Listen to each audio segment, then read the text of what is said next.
জাংপনা ওয়াটারফলে যাওয়ার জন্য সর্বপ্রথম তোমাদেরকে পৌঁছে যেতে হবে দার্জিলিং মোড়। দার্জিলিং মোড় হয়ে শুকনার পথ ধরে রংটংয়ের রাস্তা ধরে সোজা তোমাদেরকে আসতে হবে। তো নমস্কার বন্ধুরা, কেমন আছো তোমরা সবাই? আশা করছি সবাই খুব ভালো আছো, আমরাও বেশ ভালো আছি। আমার চ্যানেলে তোমাদেরকে অনেক অনেক অনেক স্বাগত জানাচ্ছি। অনেকদিন পর তোমাদের সঙ্গে একটা ট্রাভেল ব্লগ শেয়ার করছি। তো আমার এই ব্লগে কিন্তু তোমাদেরকে অনেক অনেক স্বাগত জানাচ্ছি। তো এখানে একটা দোকানে আমরা দাঁড়িয়ে কিছু খেয়ে নিলাম। তারপর আমরা দেখো ওই পথ ধরে এগিয়ে কিন্তু পৌঁছে গেলাম হর্নবিল পার্ক। তো এই পথে কিন্তু তোমরা হর্নবিল পার্কও ঘুরে নিতে পারো। তো এটা পার করেও আমাদেরকে চলে যেতে হবে তিনধারিয়া।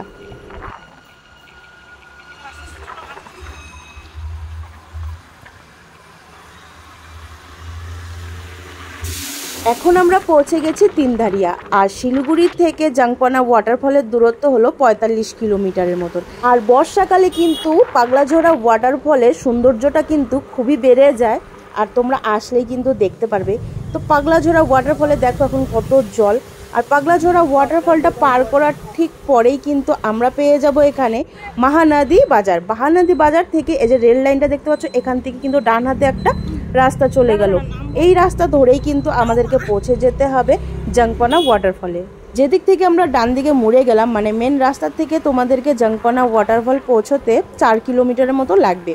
আর তোমরা কিন্তু এইখানে আসার জন্য একটা কোনো ছুটির দিন বা যখন খুব লোকজন থাকবে তখনই কিন্তু এসো। এমনি অন্য দিন আসলে কিন্তু তোমরা খুব ফাঁকা পাবে। তারপর সোজা আসলেই দুটো রাস্তা পেয়ে যাবে। বাঁ হাতে চলে গেল একটা চাপাতা ফ্যাক্টরি রাস্তা, আর ডান হাতে চলে গেল মানে নিচের দিকে অনেকটা ঢালু। কিন্তু এই নিচে ধরেই মানে ঢালু রাস্তা ধরেই তোমাদেরকে নামতে হবে। আর তোমরা পৌঁছে যাবে রাস্তা ধরে গেলেই জাংপনা ওয়াটারফলে।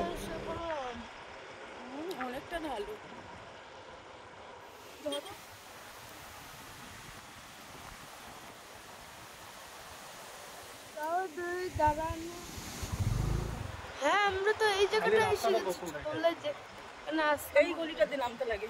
হ্যাঁ, ওই গলিটাতে নামতে লাগে। গাড়ি কোথায় রাখবে?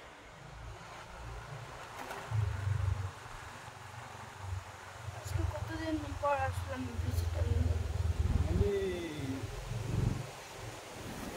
হর হর মহাদেব, হর হর মহাদেব। সেই জলের স্রোত তো।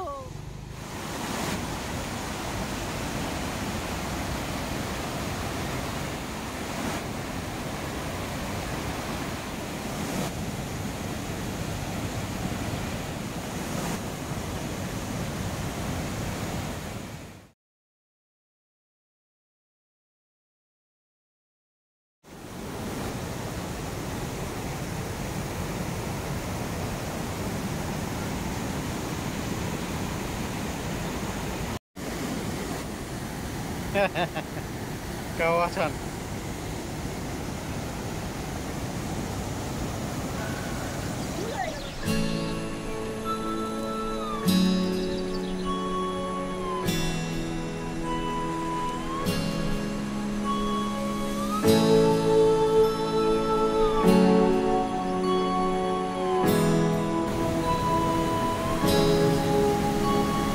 খুব সুন্দর জায়গা, দুঃখের বিষয় এখানে একদম ফাঁকা।